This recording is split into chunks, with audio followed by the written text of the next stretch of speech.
Smith, a Pasadena resident, went shopping. She is 30 and has lived at 3037 North Foothill Street since 1992. Sarah has been married to John for 7 years. They have 2 children. Bob is 5 years old and Nancy is 3.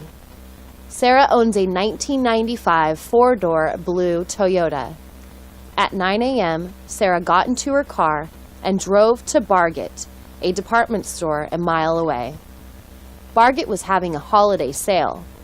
Sarah bought a 4-slice toaster for $29.95 plus tax. The regular price was $39.95. She paid by check. On her way home, Sarah stopped at Milk Plus to buy a gallon of non-fat milk. The milk was $3.50. Sarah got 50 cents back in change. Sarah arrived home at 10 a.m. John and the kids were still sleeping. She woke them up and then made a hot and nutritious breakfast for everyone. A 79-year-old man was slightly injured on Saturday while waiting in his brand new convertible in a drive-through lane at Burger Prince restaurant. Herman Sherman of Northville suffered a mild burn about 9 p.m. when a young female employee accidentally spilled a cup of coffee into his lap. Sherman said the coffee was hot but not scalding. He refused medical aid, saying the only problem was the stain on his slacks, but it would wash out. He was given a fresh refill. Before Sherman drove off, the restaurant manager, John Johnson, gave him 2 free gift certificates, one for an extra-large coffee and one for the restaurant's newest sandwich, the McWrap. The employee, who was a new hire, was let go later that evening. She was quite upset. She said she would probably sue Burger Prince for letting her go. She said it was the man's fault for ordering something that she might be able to spill. 6 consecutive days of spring rain had created a raging river running by Nancy Brown's farm. As she tried to herd her cows to higher ground, she slipped and hit her head on a fallen tree trunk. The fall knocked her out for a moment or two. When she came to, Lizzie, one of her oldest and favorite cows, was licking her face. The water was rising. Nancy got up and began walking slowly with Lizzie. The water was now waist high. Nancy's pace got slower and slower. Finally, all she could do was to throw her arm around Lizzie's neck and try to hang on. About 10 minutes later, Lizzie managed to successfully pull herself and Nancy out of the raging water and onto a bit of high land, a small island now in the middle of acres of white water. Even though it was about noon, the sky was so dark and the rain and lightning so bad that it took rescuers another 2 hours to discover Nancy. A helicopter lowered a paramedic who attached Nancy to a life support hoist. They raised her into the helicopter and took her to the school gym where the Red Cross had set up an emergency shelter. When the flood subsided 2 days later, Nancy immediately went back to the island. Lizzie was gone. She was one of 19 cows that Nancy lost. "I owe my life to her," said Nancy sobbingly. A 15-year-old boy was injured in a car accident when the minivan he was traveling in was hit by a pickup truck at an intersection. The boy was taken to a nearby hospital. The paramedics said that it appeared that the boy had nothing more serious than a broken left leg, but that internal injuries were always a possibility. The boy was conscious and alert. His mother, who was driving, was uninjured. She said that the truck appeared out of nowhere, and she thought she was going to die. She turned the steering wheel sharply to the left, and the truck hit her minivan on the passenger side. The driver of the truck was a 50-year-old man who was unemployed and apparently had been drinking. Police found 18 empty beer cans inside the truck. The man denied drinking, but he failed the police test for sobriety. When asked to touch his nose with his arms outstretched and eyes closed, he was unable to touch any part of his head. The handcuffed man asked the police if they knew where Mabel was, as he was put into the back seat of the police vehicle. The police asked him if Mabel was his wife.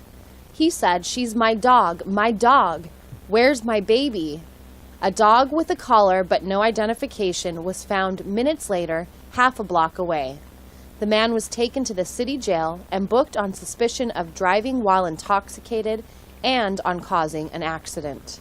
Jerry Baldwin was 30 years old. He was the manager of a pizza restaurant. He lived in an apartment about 1 mile north of the restaurant. He walked to and from work. When it was raining, he took the bus. Jerry loved gangster movies. When a new one came out, he would go to the theater and watch the new movie 3 or 4 times. Then, when it went to video, Jerry would buy the video at Barney's video store. Jerry had a home collection of over 1,000 gangster videos. Old ones, new ones, color, black and white, English, Spanish, Japanese, he loved them all. He could tell you the name of the movie, the director, the stars, and the plot. Did you say you liked Pulp Fiction? Well, Jerry would rattle off all the details of that movie, and then he would invite you to his place to watch it sometime.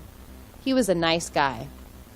Jerry finally decided that he would like to own a gun, just like the gangsters. So he saved his money for a couple of years. Then he went to a gun store and bought a used .38 caliber revolver for $300. While there, he also bought a couple of boxes of ammunition. The following Saturday morning, when he went to the gun club to practice with his new revolver, he was in the club for only 10 minutes when he accidentally dropped his pistol. The gun went off and the bullet went into Jerry's right knee. Jerry now walks with a limp and a cane, just like some gangsters. A 24-year-old Los Angeles man was taken to a hospital and then to county jail after leading police on a 1-hour freeway chase in a stolen SUV. The chase ended in downtown Los Angeles in front of the Spring Hotel. Most of the chase was uneventful, except for an empty bottle of whiskey that the driver threw at one police vehicle. When the driver got into downtown, things started to happen. He ran over a fire hydrant. The water spewed out of the hydrant, causing a geyser that ruined all of the books in several carts that a vendor had put outside to attract customers into his bookstore.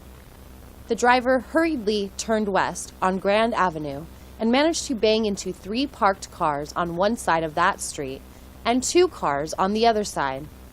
The driver also tried to run over a police officer who was standing in the crosswalk ordering him to halt. Turning north, the driver caused a bus to slam on its brakes to avoid a collision. The bus was empty and the bus driver was uninjured. However, 2 police cars that were pursuing the SUV from different directions were not so lucky. One of them ran into the front of the bus and the other into the back. Because the drivers had braked early enough, the damage to their cars was minor. Both officers resumed the chase. They only went 2 blocks north to find that the SUV had come to a full stop because it had plowed into a newspaper stand.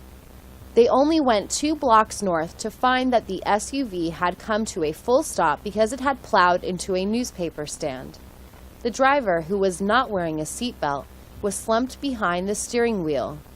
The proprietor of the newsstand was yelling at the driver and shaking a magazine at him. The police called for the ambulance.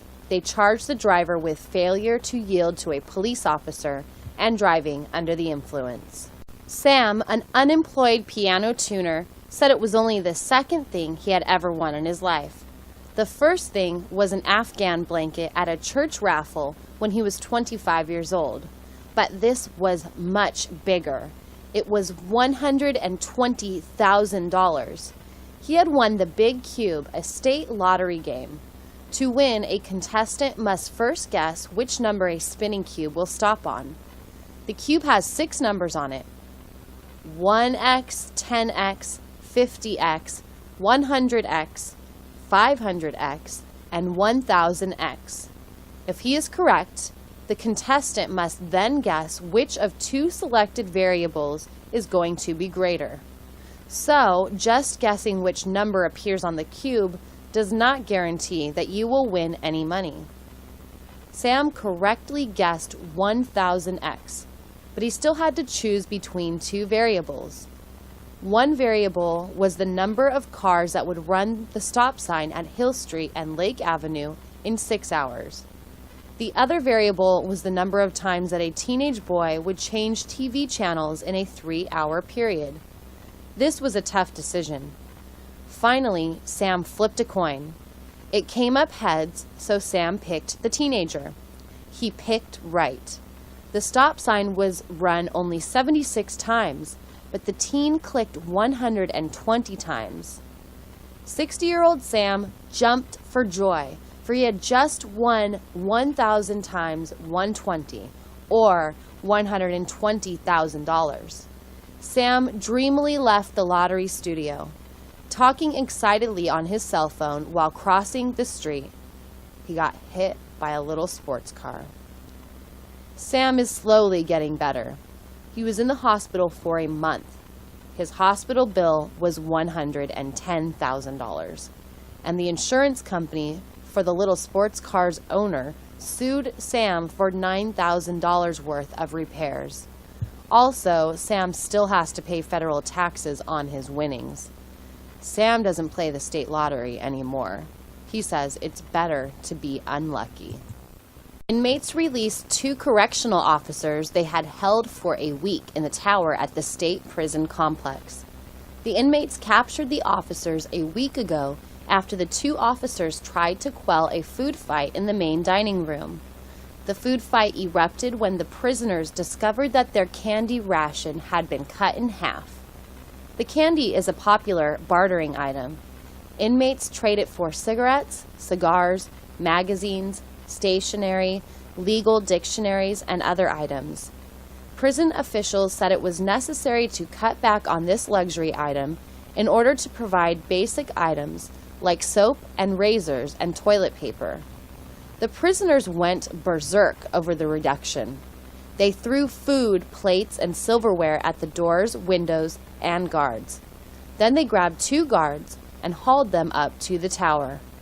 Once they had the tower door secured, they sent messages to prison officials demanding big bags of candy in exchange for sparing the guards' lives. The warden complied with their demands.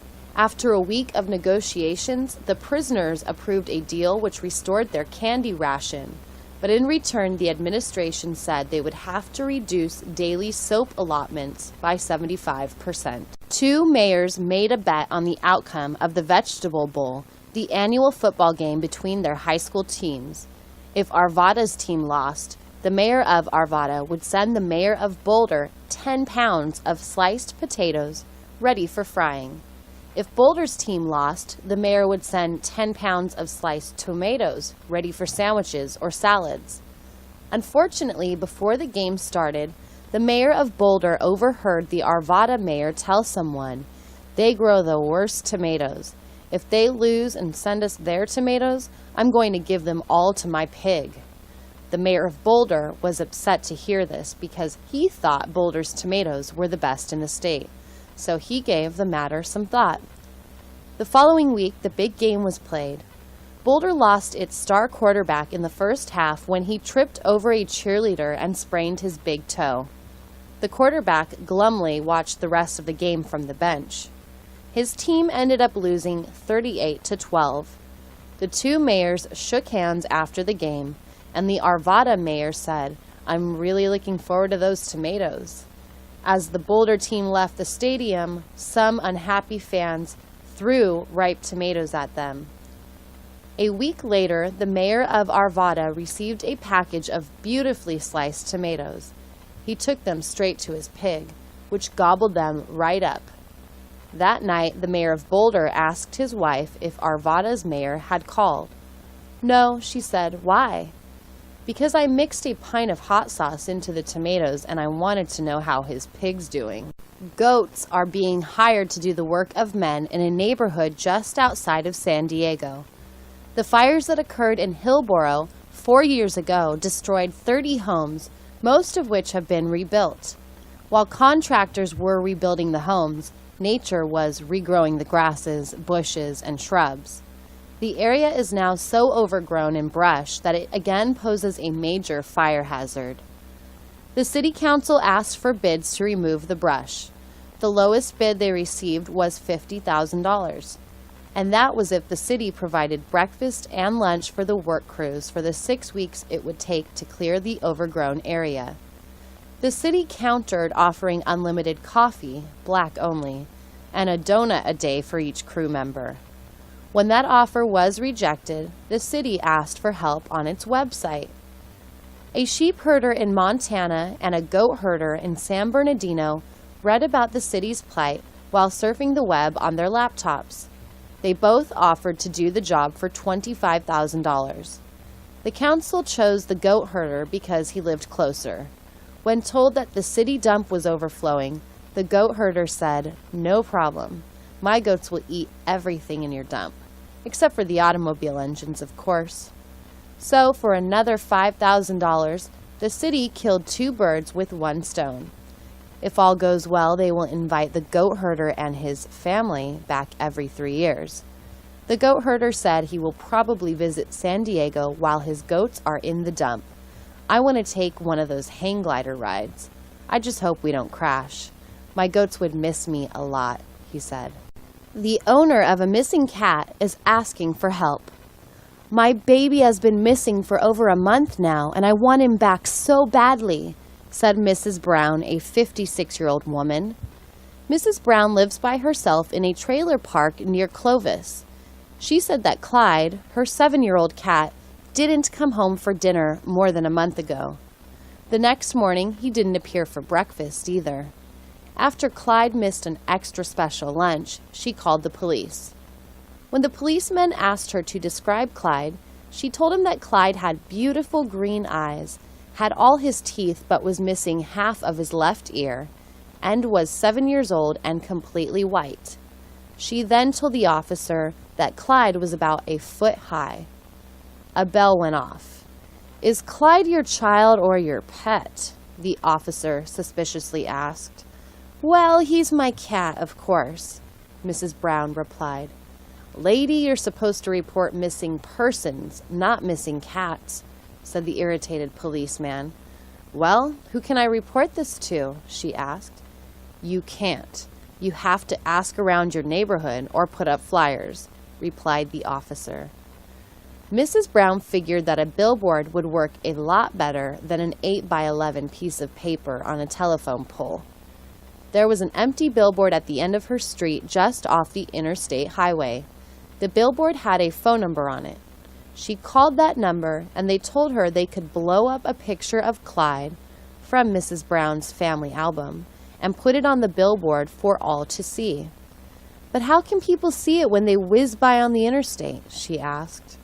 "Oh, don't worry, ma'am. They only whiz by between 2 a.m. and 5:30 a.m. The rest of the day, the interstate is so full of commuters that no one moves." They told her it would cost only $3,000 a month. So she took most of the money out of her savings account and rented the billboard for a month. The month has passed, but Clyde has not appeared. Because she has almost no money in savings, Mrs. Brown called the local newspaper to see if anyone could help her rent the billboard for just 1 more month. She is waiting, but so far, no one has stepped forward. A man accused of failing to return more than 700 children's books to 5 different libraries in the county was released from jail yesterday after a book publisher agreed to post his bond of $1,000. The publisher said, "There's a story here. This is a man who loves books. He just can't let go of them. He hasn't stolen a single book. So what's the crime? We think that Mr. Baruch has a story to tell. We plan to publish his story." When asked why he didn't return the books, Mr. Baruch said, "Well, how could I? They became family to me. I was afraid to return them because I knew that kids or dogs would get hold of these books and chew them up, throw them around, rip the pages, spill soda on them, get jam and jelly on them, and drown them in the toilet." He continued, "Books are people too. They talk to you, they take care of you, and they enrich you with wisdom and humor and love. A book is my guest in my home. How could I kick it out? I repaired torn pages. I dusted them with a soft, clean cloth. I turned their pages so they could breathe and get some fresh air. Every week I reorganized them on their shelves so they could meet new friends. My books were happy books. You could tell just by looking at them. Now they're all back in the library, on the lower shelves, on the floors, at the mercy of all those runny-nosed kids. I can hear them calling me. I need to rescue them. Excuse me, I have to go now. The 36-year-old bachelor ate his usual lunch at home. He had an apple, a ham sandwich with a sliced dill pickle, a bowl of chicken noodle soup with a couple of soda crackers, and a small candy bar, all washed down with an 8-ounce glass of milk. After he finished breakfast, Ed put everything in the sink, poured a little dishwashing soap onto a Teflon pad, and scrubbed the soup bowl, the sandwich plate, and the milk glass. Then he switched on the garbage disposal to grind up the few bits of food that he had scraped off his plate. He left the kitchen to go brush his teeth, but he felt something wet on his bare foot. Sure enough, he looked down and saw some water on the kitchen carpet. "What is this?" he said aloud. Opening the cabinet door under the sink, he saw no dripping water. He went to the closet and got a flashlight. When he shined the light into the cabinet under the sink, he saw drops of water on the sides of the dark blue steel cylinder. It looked like he had a leaky garbage disposal. To test his theory, he turned on the switch, and a stream of water flowed out of a seam onto the cabinet floor and then onto the kitchen carpet. Ed had a problem, but he didn't have time to fix it now. He had to run some errands. He put some tape over the switch so he couldn't accidentally turn the disposal on again. Ed came home from his errands and put the groceries into the cupboard and the refrigerator. He grabbed a flathead screwdriver and a pair of pliers from his toolbox. In the kitchen, he got down on his hands and knees and turned on the flashlight. After a couple of minutes of looking, he decided what to do. He had never opened up a disposal before, but there is a first time for everything.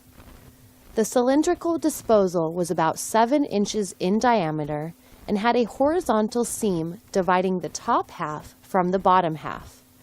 The halves were held together by 3 screws. Ed jiggled the bottom half of the disposal. It was loose because 2 of the 3 screws were corroded. Only 1 screw was still doing its duty. Ed unscrewed it. The bottom half of the disposal was now lying on the cabinet floor. Ed thought for sure that it would be full of months-old food, but there was no food, only a hardened, torn, useless gasket. The next day, Ed went to the hardware store to buy some screws and a new gasket. The employee told him that they did not carry those gaskets and suggested that he write to the manufacturer. Ed returned home. He created his own gasket by using gasket sealant that comes in a tube. He applied the sealant, screwed the 2 halves back together, and crossed his fingers. The next day he turned on the water and switched on the disposal. When he saw the water pouring out of the seam, Ed knew one thing. It was time to buy a new disposal. The good thing was that new disposals start at $79. The bad thing was that it would have to be installed by a plumber. Plumber rates start at about $80 an hour. Ed decided that since the disposal used a lot of energy and the world needed to use less energy, from now on he would put his scraps into the kitchen garbage bag. He reminded himself to tell everyone at work tomorrow about how he was now helping to solve the world's energy problems. An elderly woman told the police that as she entered a restroom, she was jostled by a woman behind her. A few minutes later, as she was about to pay for a mustache remover at a nearby store, she discovered that her wallet was missing from her purse. Apparently, the woman who had bumped into her had cleverly stolen her wallet. This type of theft is called pickpocketing. Perhaps an even more personal kind of theft is known as housebreaking or burglary. After such an intrusion, the victims often report a feeling of violation. They seldom regain the comfort and security level they used to have in their home. They constantly feel like they are being watched. They feel that if they go out, the burglars will again come in. They feel uncomfortable when they are home, and they feel uncomfortable when they aren't home. Burglars get lucky or make their own luck. Sometimes homeowners forget to lock all their windows or doors. Sometimes burglars will break a window, cut through a screen door, or force open a side door. Thieves have no shame. They will steal from anyone that they think is vulnerable. Of course, that means the elderly are their frequent victims. Some thieves are very clever. Some are very lucky. All of them make an honest person's life more difficult. It's too bad that all of them can't be caught and converted into honest people. Imagine that, a world with no larceny, a world where you can park your bicycle unsecured on the sidewalk or leave your purse unattended in your shopping cart. Is this only a dream? Some say that if you can dream about it, it can happen. Easter Sunday was a cloudy but festive day in Memorial Park for about 100 kids from local orphanages. An Easter egg hunt started at 10 a.m. when a fire engine blasted its horn. Boys and girls ranging in age from 2 to 6 dashed throughout the park, yelling and screaming, walking and running, and quite often falling down. One little girl, Amanda, found her first egg less than a minute after the horn blew. Instead of putting it into her basket and continuing to search for more, she sat down.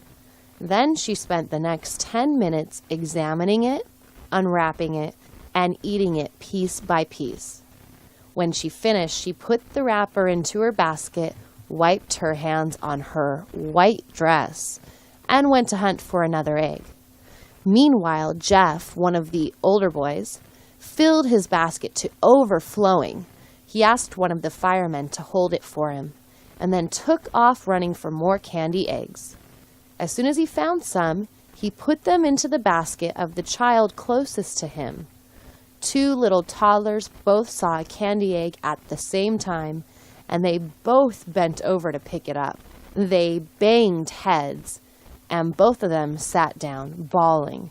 A couple of volunteer nurses picked them up and told them that everything was going to be all right. By 11 a.m., the search was over. Most of the kids were studying their candy, exchanging it with others, or eating it. But then the fire engine horn blasted again, causing 3-year-old Jenny to cry. A fireman on a bullhorn told everyone to gather around because a special guest had arrived. Once everyone was settled, the Easter Bunny climbed down out of the fire engine. The bunny was 6 foot 6 inches tall. Most of the kids cheered and ran toward him. Even Jenny stopped crying for a moment. She stared at the bunny and at all the kids running toward the bunny. Then she started crying even harder. The Easter Bunny hugged the kids, and they hugged him. Then the Easter Bunny sat on a fire engine step, and one by one the kids came up, sat on his lap, and got their pictures taken. After that, the older kids were allowed to explore the fire engine itself. The festivities ended about 3 p.m. when the orphans climbed into the buses for the return trip home. Most of them said they had a fun time. 6-year-old Sarah asked, "Can we do this every Sunday?" And more than one boy asked, "Can I drive the fire engine next time?" Theodore, the manager of the Paradise Hotel, told a middle-aged couple that they would have to leave the hotel after just one night. The couple, visiting from Texas, had booked a room for 8 nights. They wanted a sterile environment, Theodore said. They should have rented a room in a hospital, maybe an operating room. This hotel is clean, but it isn't that clean. Theodore said that on the very first day, the couple brought all the sheets, pillowcases, and bedspreads down to the main lobby and just dropped them next to the front desk. They stood there next to this pile of bedding while other guests looked, pointed, and murmured. The hotel got 3 cancellations within the hour from people who witnessed this strange event. When Theodore asked the couple what the problem was, they said that their bedding was filthy and they wanted it replaced. The couple could not identify any specific filth on the bedding. The wife just said, "We're paying good money to stay here. How dare you doubt us? We know the filth is there. That's all the proof you need." Theodore called room service and the bedding was replaced immediately. Early the next evening, however, the couple marched to the front desk again and demanded 7 cans of spray disinfectant. "We need a can for each night. We have to spray the phone, the TV, all the door handles, the toilet handle, the shower stall, the faucet, the sink, and any hotel staff entering our room." Worried about what their demands might be in the following days, Theodore politely suggested that a hotel more suitable for them was just around the corner. He then called ahead to reserve a very clean room and gave them free transportation in the hotel limousine. They seemed surprised that I suggested a different hotel, but they liked the idea that I didn't charge them for the second day, and they really liked the limousine service, said Theodore. The well-dressed, gray-haired woman was crying her eyes out. She had just been fined $100 by the judge because a month ago, her dog made a mess on the front lawn of the courthouse. "I just got out of the cab and I leashed Poopsie to the light pole. After I paid the fare and gave the driver a $1 tip, I turned around and saw that Poopsie had made a mess. I didn't have any plastic bags, so I said, 'Well, Poopsie, let's go home. There's nothing I can do about this now.' We were just starting home when I heard this voice out of nowhere. 'Excuse me, ma'am, is that your dog?' I turned around. It was an officer of the law. Well, of course it was my dog. 'That dog just made an illegal deposit on the courthouse lawn. As its owner, it's your responsibility to dispose of that deposit. See the sign over there? I'm going to have to write you a citation.' I asked him what sign he was talking about. He pointed all the way down to the end of the block. One little sign a block away. How could anyone see that? I couldn't see that sign with my best opera glasses. The officer said that I could fight the ticket. He said the judge was a nice old man who owned 4 dogs, so I said, 'Okay, thank you, I'll fight the ticket.' So when I went to court, I dressed Poopsie up in his prettiest ribbons and made extra sure he did his business first.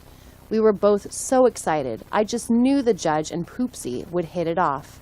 But do you know what happened when we got inside?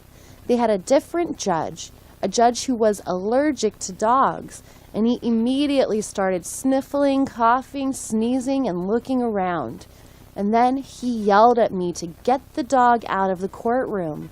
He fined me $100 on the way out without even giving me a chance to talk about Poopsie's chronic dyspepsia. It was terrible. I'm still upset. A local community college professor decided to fight back. The price of books for our students is just getting higher and higher, and combined with the rising cost of tuition, it's killing these kids, said Peter Jason, PhD.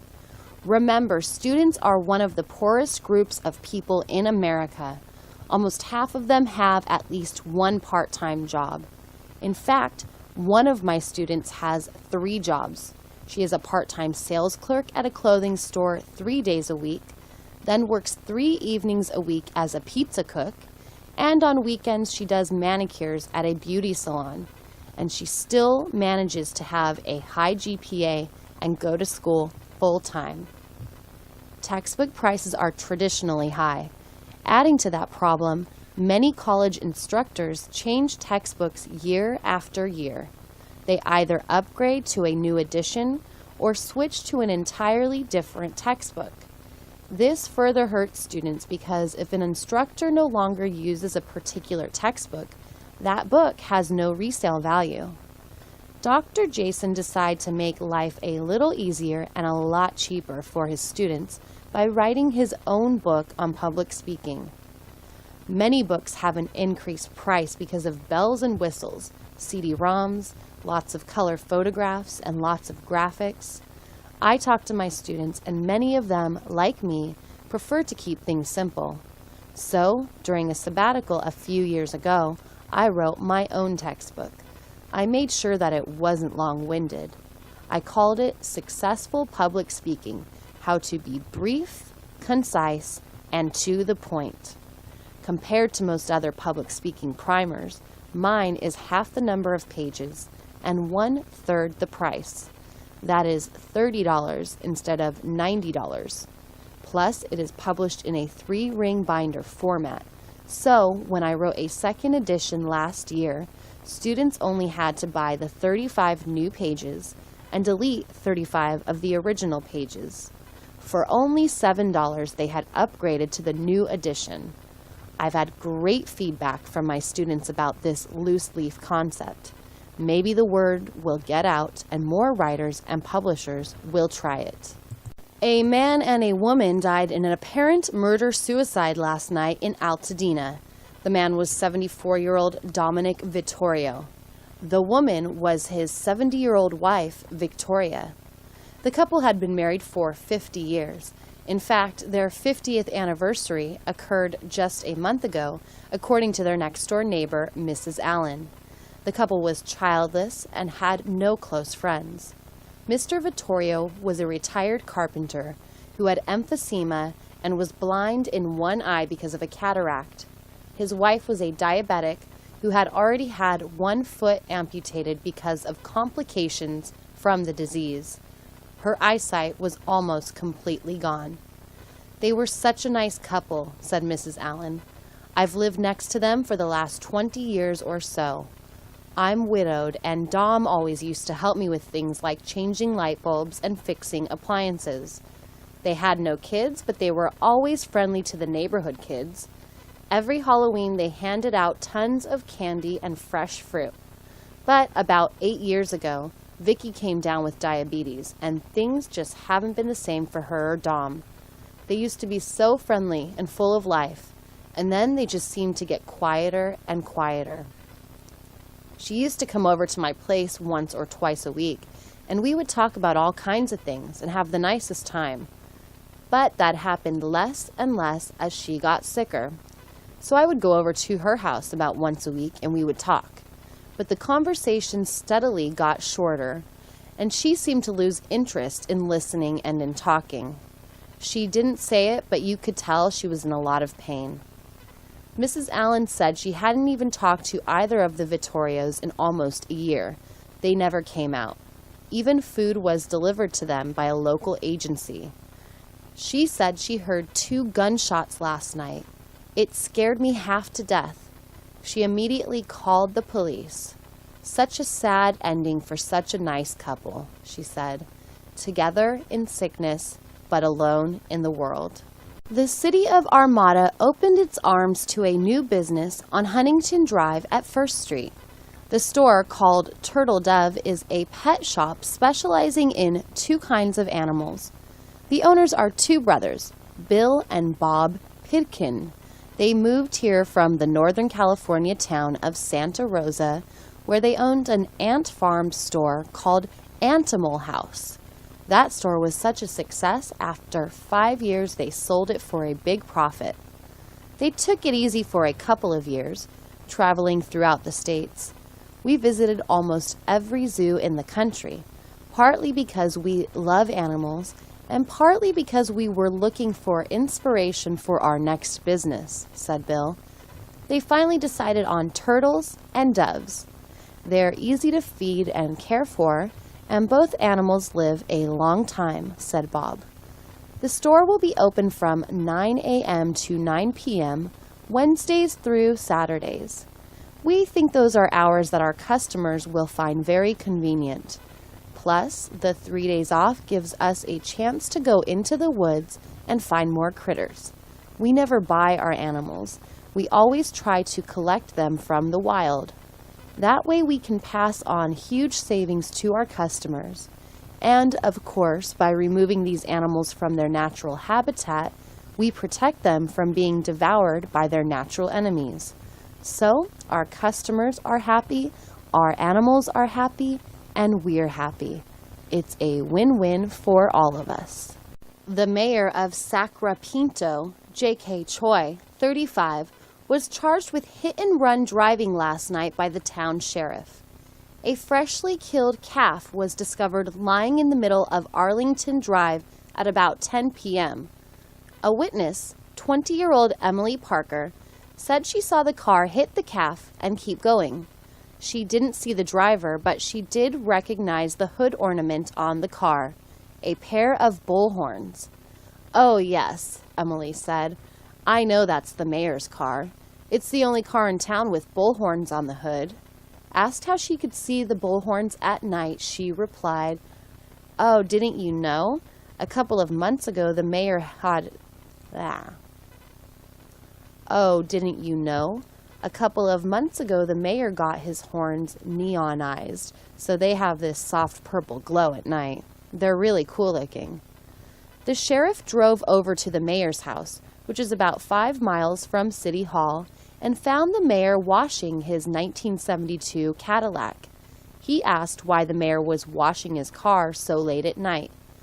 "Because that's when there's no hot sun that causes the car to dry so fast that you have sunstreaks. Don't you know anything, Sheriff?" The sheriff pointed out that one of the horns was broken at the tip. "When did that happen?" he asked. "When did what happen?" Choi asked. "Oh, good grief, I never even noticed that. Do you know how expensive these horns are? They don't grow on trees, you know. I wonder if I can find the missing piece and superglue it back on." The sheriff then showed the mayor the tip of a bullhorn. "Do you think this is the missing piece?" The mayor was astounded. He looked at it, turned it over in his hands, and then placed it on the horn where it fit perfectly. "That's fantastic, Sheriff. Thank you so much. Where did you find it?" "Where did I find it? It was next to Farmer Brown's calf that you killed back there about an hour ago." The mayor's mouth dropped open. "Calf? What calf? What are you talking about? I had no idea. I thought I hit a speed bump. What was his calf doing out in the middle of the road in the middle of the night?" "We'll settle this in court. I'm an innocent man. By the way, get that calf over to Lester's butcher shop right now. We'll have us a big barbecue tomorrow at City Hall. And don't forget to invite Farmer Brown. I know he'll forgive me after he tastes Lester's world-famous ribeye." Residents of Southern California are trying to get used to skyrocketing prices for gasoline. The average price for 87 octane economy gas is $2.22, almost 30% higher today than it was 12 months ago. The lowest gas price in the Southland right now is $2.09 a gallon at the Seashell station in Arcadia.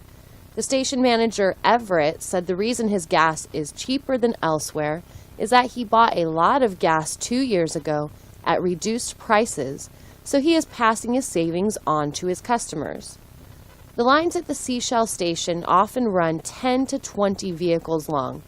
The police have been here several times because cars block traffic on Horse Trail Drive. Everett said, "I tell people in line that the Barco station a block away is only $2.14, but they'd rather wait and save 5 cents. It's okay with me, of course. I don't mind making money." A young man pumping gas said he had waited in line for 20 minutes. When asked why he didn't go a block away where there were no lines, he said, "Every penny counts.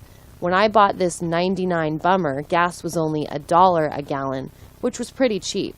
So even though I only get 8 miles per gallon, I wasn't paying that much to fill my tank. But today's prices are killing me. I drive to work and I drive to the grocery store. That's it. I used to drive around the neighborhood just to show off my wheels, but I can't do that anymore. People joke that no one in Los Angeles reads. Everyone watches TV, rents videos, or goes to the movies. The most popular reading material is comic books, movie magazines, and TV guides. City libraries have only 10% of the traffic that car washes have. But how do you explain this? An annual book festival in West Los Angeles is sold out year after year. People wait half an hour for a parking space to become available. This outdoor festival, sponsored by a newspaper, occurs every April for one weekend. This year's attendance was estimated at 70,000 on Saturday and 75,000 on Sunday. The festival featured 280 exhibitors. There were about 90 talks given by authors, with an audience question and answer period following each talk. Autograph seekers sought out more than 150 authors. A food court sold all kinds of popular and ethnic foods, from American hamburgers to Hawaiian shave ice drinks. Except for a $7 parking fee, the festival was free. Even so, some people avoided the food court prices by sneaking in their own sandwiches and drinks. People came from all over California. One couple drove down from San Francisco. "This is our 6th year here now. We love it," said the husband. "It's just fantastic to be in the great outdoors, to be among so many books and authors, and to get some very good deals, too." The idea for the festival occurred years ago, but nobody knew if it would succeed. Although book festivals were already popular in other U.S. cities, would Los Angeles residents embrace one? "Angelenos are very unpredictable," said one of the festival founders. Home buyers nationwide are watching housing prices go up, up, and up. How high can they go, is the question on everyone's lips. As long as interest rates stay around 5%, there's no telling, remarked one realtor in Santa Monica, California. "It's crazy," said Tim, who was looking for a house near the beach. "In 1993, I bought my first place, a 2-bedroom condominium in Venice, for $70,000. My friends thought then that I was overpaying. 5 years later, I had to move. I sold it for $230,000, which was a nice profit. Last year, while visiting friends here, I saw in the local paper that the exact same condo was for sale for $510,000. It is a seller's market. Home buyers feel like they have to offer at least 10% more than the asking price. Donna, a new owner of a 1-bedroom condo in Venice Beach, said, "That's what I did. I told the owner that whatever anyone offers you, I'll give you $20,000 more, under the table, so you don't have to pay your realtor any of it. I was tired of looking." Tim says he hopes he doesn't get that desperate. Whether you decide to buy or decide not to buy, you still feel like you made the wrong decision. If you buy, you feel like you overpaid. If you don't buy, you want to kick yourself for passing up a great opportunity. Everyone says the bubble has to burst sometime, but everyone hopes it will burst the day after they sell their house. Even government officials have no idea what the future will bring. All we can say is that, inevitably, these things go in cycles, said the state director of housing. What goes up must come down. But as we all know, housing prices always stay up a little higher than they go down, so you can't lose over the long run. 20 years down the road, your house is always worth more than you paid for it. Samantha, like many renters, is tired of renting. One reason is that her annual rent goes up like clockwork. Every year, her landlord raises the rent 5%. Another reason is her neighbors. New neighbors always seem to be more inconsiderate than the ones who moved out, she said. My first neighbor was a door slammer. I always knew when he came home or left home. After he moved out, a saxophonist moved in. A saxophonist! He practiced 2 hours a day. On Saturday, his friends would come over, and I'd get to listen to a whole band. I called the police, but they said saxophone playing is permitted in apartments for up to 4 hours a day, because saxophone playing is job-related. They told me I was lucky that the guy was only playing 2 hours a day. There are many unhappy renters, but there are also happy renters. I've been lucky my whole life, said Howard, a middle-aged man. My neighbors couldn't have been any better if I had picked them myself. One neighbor was a chef. He'd bring me the best leftovers in the world. Another neighbor was a pianist. She played the most delightful music. Another neighbor was a mechanic who did my tune-ups and changed the oil in my car. My latest neighbor is a birder. We go birding every weekend with our binoculars. Different persons have different attitudes. Samantha saw the saxophone player as irritating, yet Howard saw the piano player as delightful. Millions of people would be happy just to have a roof over their head. Yet there are millions who would complain that their roof is the wrong color. A work crew consisting of 150 volunteers worked for 8 hours in a light drizzle on Saturday to clean Carson Creek of almost 9 tons of debris. A job well done, smiled Alan Spector, the director of the event. We're scheduled to come back here one more time 3 years from now. Of course, we hope that there won't be 9 tons of garbage next time. The garbage came in all shapes, sizes, and colors. Cans, bottles, bicycles, car tires, auto batteries, sofas, furniture, clothing, shopping carts, bowling balls, plastic bags, dolls, baby carriages, TV antennas, and portable radios. There was even a golf bag with a full set of golf clubs. Much of the back-breaking work was done by 2 community groups, the Cub Scouts and Boy Scouts, and 2 environmental groups, Save the Bay and Watch the Whales. Concerned retirees and volunteers from police and fire departments assisted. Everyone was issued boots, gloves, and rain gear.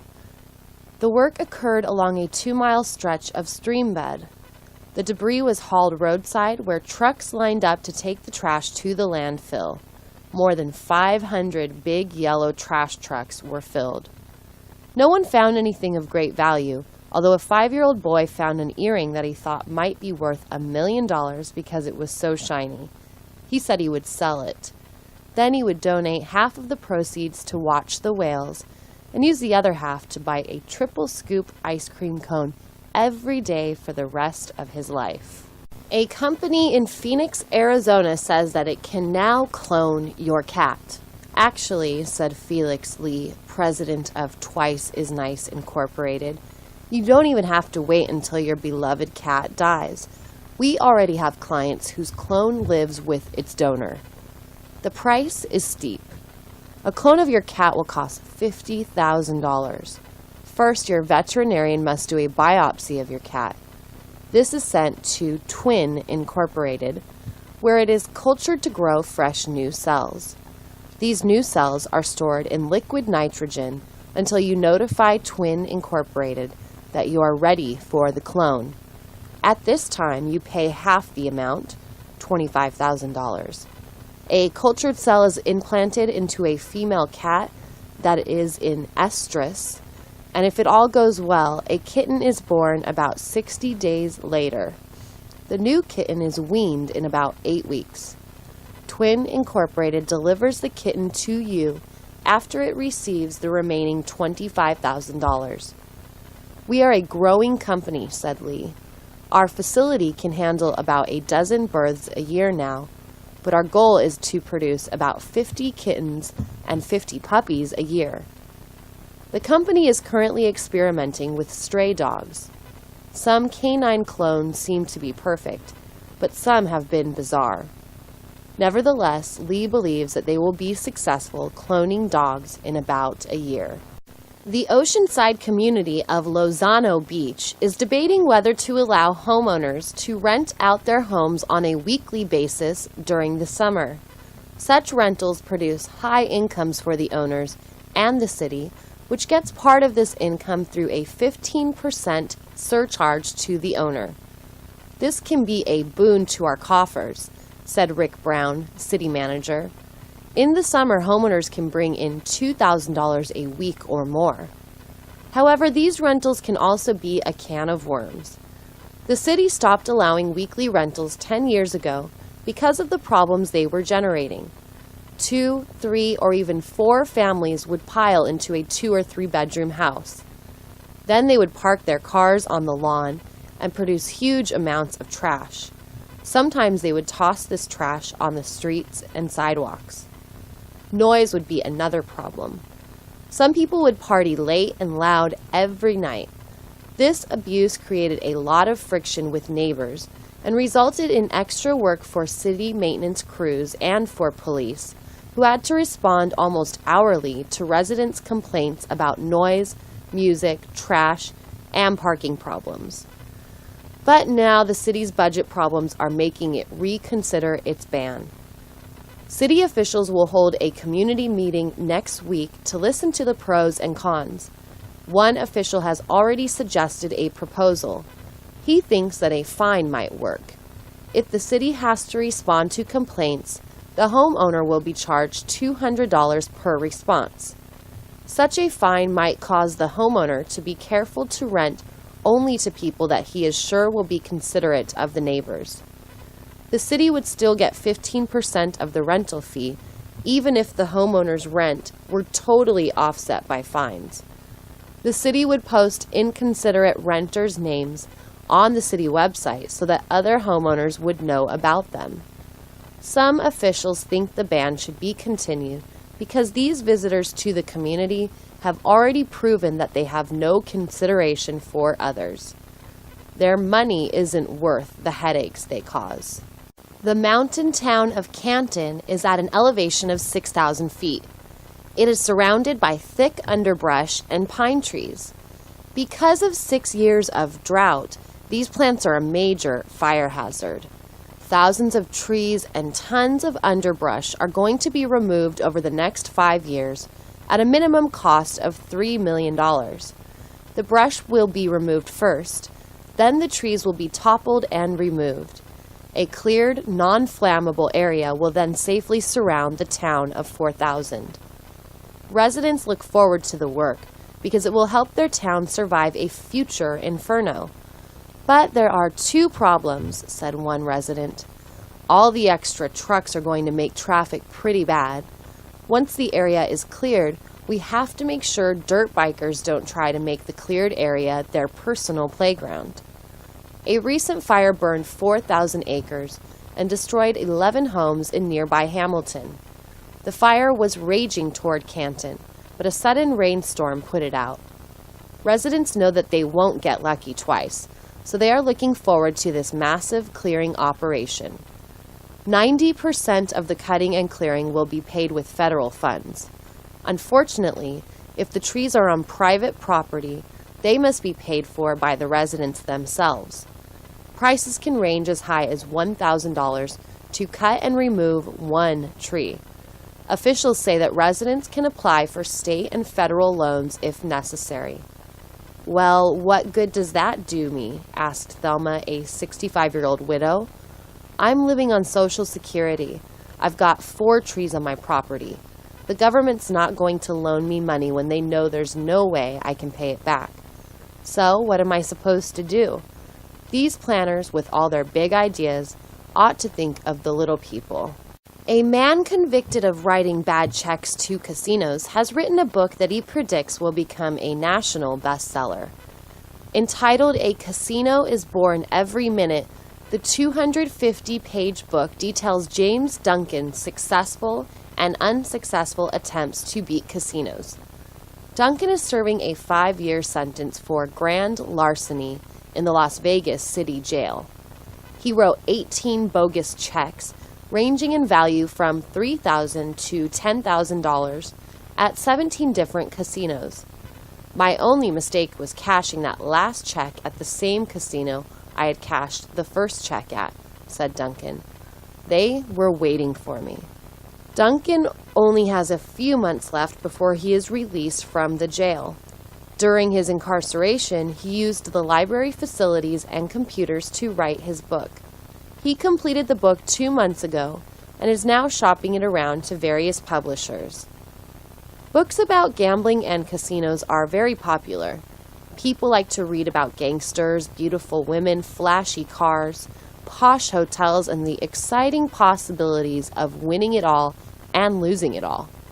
Duncan says he was the first card counter in Las Vegas. He claims that he made almost $1 million at blackjack. Then, other card sharks started copying his technique. They abused the system, said Duncan. They got greedy. If they'd been like me and just won some here and there, different places, and different nights, the casinos wouldn't have gotten suspicious so fast. When the casinos realized what was going on, they started using 2 or more decks at the blackjack tables to thwart the counters. They escorted out anyone they suspected of counting cards. The Sealess Lake Park reopens today after being closed for 6 months. The park was closed because mud and rock slides destroyed part of Cambridge Road, the only access into the park. We had to remove tons of boulders and rocks, said Hugh Foster of the Parks and Recreation Department. Then we had to rebuild a bridge and reconstruct almost a mile of highway. I'm really surprised we got it done so soon. The park is 3 miles north of Colfax on Highway 28. Cambridge Road is a 2-lane highway that winds upward through Pearl Canyon before it descends to Sealess Lake, which has about 20 miles of shoreline. The largest lake in the county, it is also famous for bass. In fact, the record largemouth bass catch in California occurred here in 1975. A 14-year-old boy caught a 19-pound bass. The lake has 2 ramps for boaters, a full-service restaurant, a snack bar, a small tackle store, and a boat rental facility. As with all county parks, no alcohol is sold or permitted. More than 100 picnic tables have protective roofs and big barbecue pits. There are public restrooms with free shower facilities, lots of trash cans, and hiking trails for nature lovers. The west side of the park includes a softball field, a soccer field, and 2 volleyball courts. Horseshoes and kite flying are 2 other popular activities. In the summer, a designated swimming area has a lifeguard on duty 7 days a week. The entry fee is $10 per vehicle and $10 per boat. Reservations are not accepted. The parking lot holds about 500 vehicles. If it is full, no additional vehicles are allowed to enter. Latecomers either leave or wait in line for someone to leave the parking lot. Some weekends there are 3 dozen vehicles waiting in line outside the gate. Because of many requests, park officials soon might start permitting campers to stay overnight on weekends. The park is open from dawn to 10 p.m. during the summer. We probably average 2,000 people here every day during the summer, said Foster. They come here to fish, swim, water ski, jet ski, picnic, commune with Mother Nature, you name it. People love this place. Summer is almost here, which means it is time to sign your kids up for swim classes again at the community pool. Classes begin on Monday, May 1st, and will continue throughout the summer. 15 swim classes are being offered. Each class lasts 10 hours. A new class starts each week of the summer.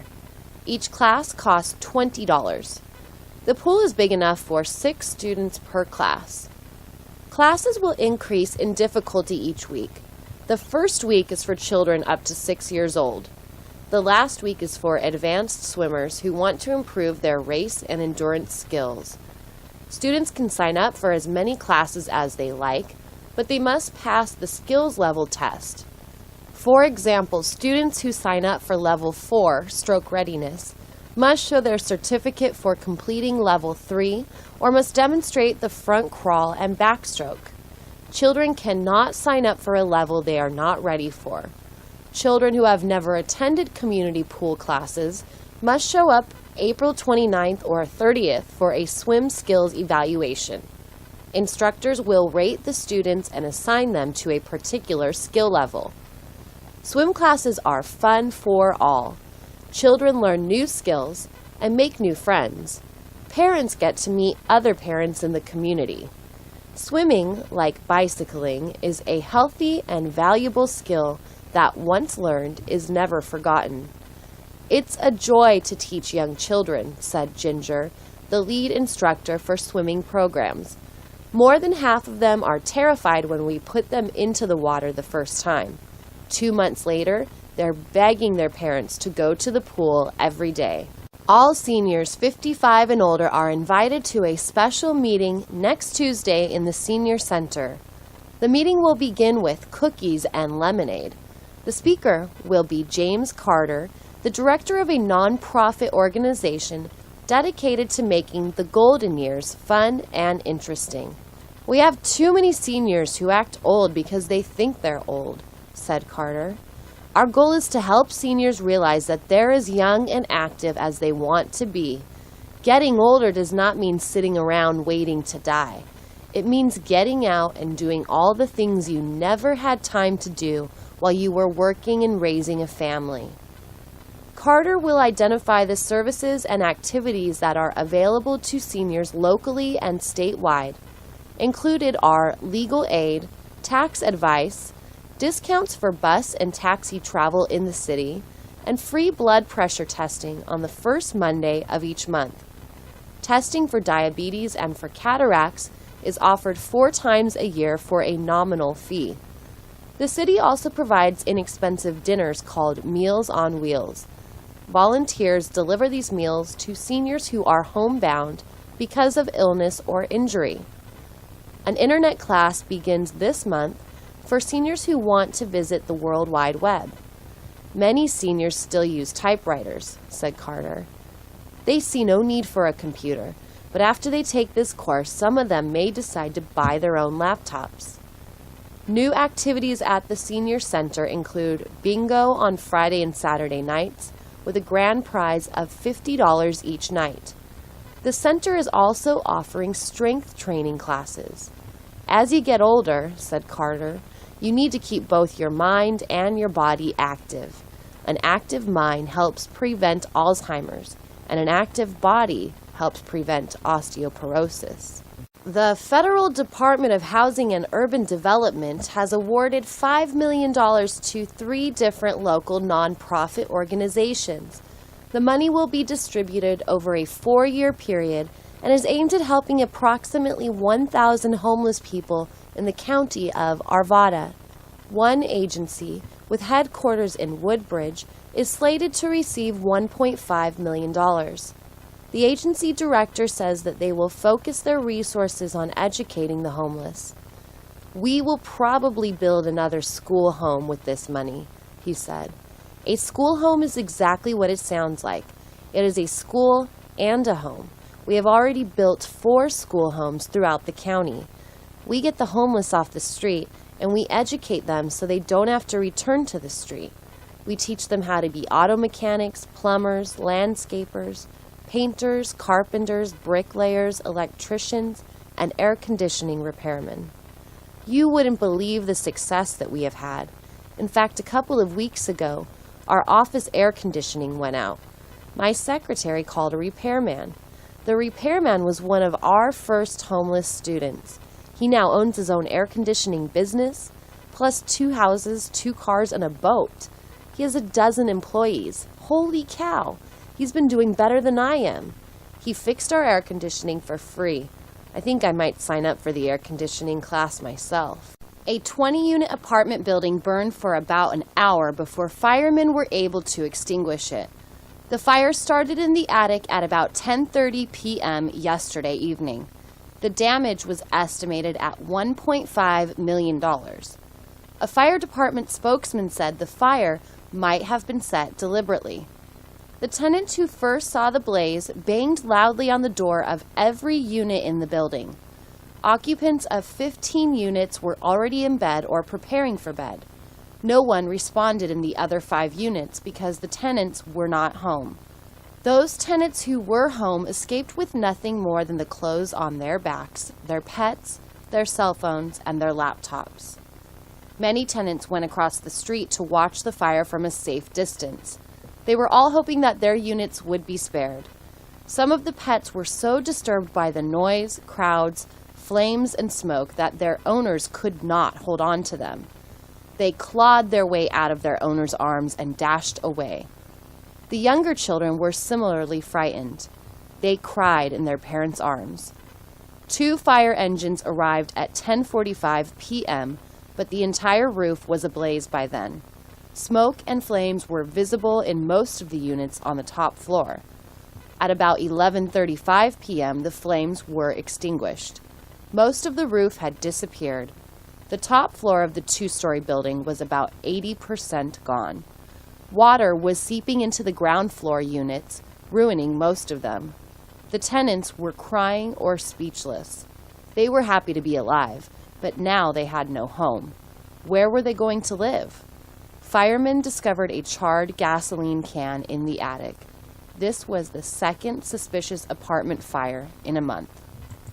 A middle-aged man with a long beard was arrested by the police for disorderly conduct and property damage. More charges might be added later, said a police officer. The man, identified as Bill Wild, checked into the Motel 5 last night, about an hour after sunset.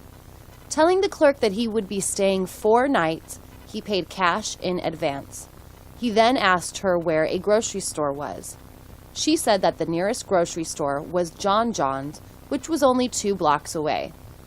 The police said that Wild went to John John's and purchased 3 gallons of honey and 4 gallons of chocolate syrup. The checker asked him what the occasion was. He replied, "I'm trying to become a sweeter person." The checker smiled at the joke. Wild drove back to the motel.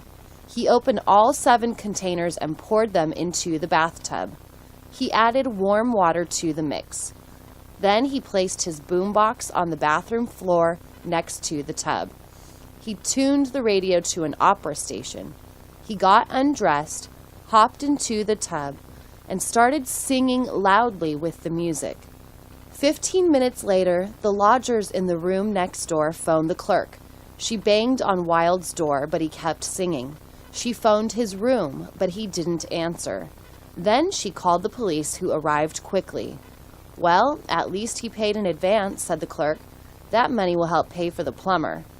The bathtub drain was completely clogged.